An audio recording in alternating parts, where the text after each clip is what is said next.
Det eksisterer mange konspirasjonsteorier der ute.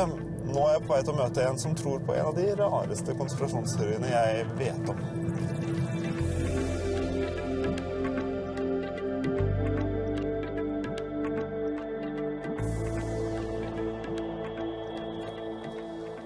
Som fysiker så er det noen fakta som er udiskutable. Ting jeg er veldig sikker på. For eksempel at jorda er rund. Men det er det ikke alle som er enig i. Christian Påske er en veteran i det norske alternativmiljøet. Han omtaler seg selv som praktiserende astrolog, er arrangør av alternativmessa Sunn livsstil, forfatter og flittig skribent. Og for 2 år siden oppdaget han noe revolusjonerende om jordas fasong. Det er jo en grunn til at jeg har invitert deg hit til et sted som heter Verdens Ende. For dette er sånn jeg mener jorda er, og at vi bor her oppe. Og hvis vi reiser ned her og fortsetter, så ender vi til slutt opp tilbake der vi startet her. Hvordan ser jorda ut for deg? Altså, jeg har jo også en modell med meg her. Og den ser sånn ut. Og det er det at jorden er akkurat som en pizza, altså flat, sånn som dette her. Og så har du den hvite kanten, det er en iskant som utgjør Antarktis. Og det gjør at vannet ikke skvulper over på samme måte som i et badekar. Har noen vært på iskanten? Ja, det er jo forbudt å reise til Antarktis. Ja, men noen har vært der? Ja, noen har vært der definitivt. Og så er det rent faktisk en liten kuppel over. Ja. I Bibelen så kalles det himmelhvelvingen. Og alt det som finnes av sol og stjerner og planeter, det finnes innenfor denne kuppelen. Til og med stjernene er innenfor kuppelen? Ja, stjernene og planetene er alt innenfor kuppelen. Ja. Så det er ikke noe utenfor der som vi vet om, i og med at du ikke klarer å trenge gjennom. Så glasset her er ikke bare på modellen, du mener at det finnes en glassvegg der oppe et sted også? Det er en glasskuppel der oppe. Fordi, altså, hvordan vil du forklare at atmosfære går gradvis over i vakuum? Gravitasjonen holder jo disse partiklene på plass. Gravitasjon? Hva er det for noe? Tyngdekraft? Nei.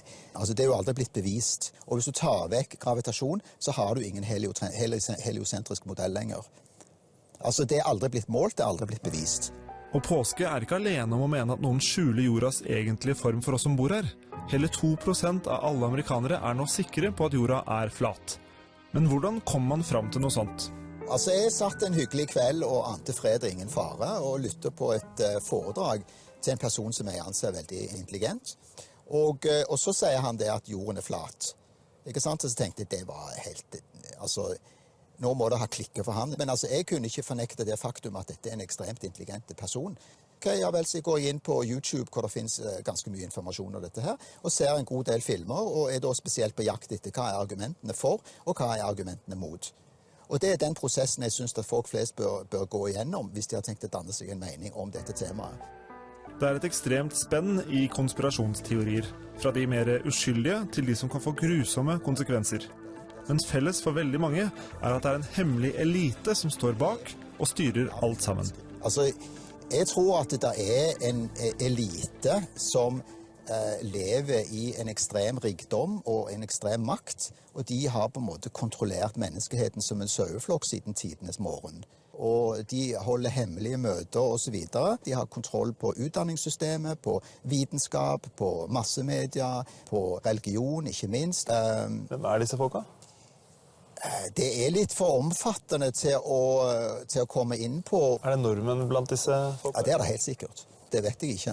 Er det bloggere og influensere, eller er det rikinger som Petter Stordalen og Røkke, eller er det politikere og statsministere? Altså, det er vanskelig å si, ikke sant vel, men altså, de sitter på nøkkelposisjoner histe her, ikke sant vel, og altså, poenget er at denne makteliten er hemmelig, og derfor så de viser ikke den der, hvem de er i utrengsmål, enkelt og greit. Er ikke det en helt utrolig tanke at så mange folk skulle klare å holde tett, og ikke noe skulle... Jo, jeg synes at de er veldig flinke til å holde på den hemmeligheten, selv om det blir røpt fra tid til annen. Hvis det er så viktig at dette skal være en hemmelighet, hvorfor gjøre sånne ting som du sier at FN-logoen har det flatjord som sin logo? Det er på en måte noe som makthaverne har en spesiell forkjærlighet for. Det er det at de viser oss sannheten. Jeg synes du sitter noen og morer seg litt med å legge ut hint? Ja, rent faktisk. Ikke sant? Se om de tar det, ikke sant vel? Men det har også noe med skyld å gjøre. Det er fordi at de har en slags forståelse av at det fritar de for skyld. De sa jo sannheten, men vi var jo bare så dumme at vi ikke forstod det. Så derfor er det vår feil. Hvis jeg reiser rett opp her og fortsetter, Yes.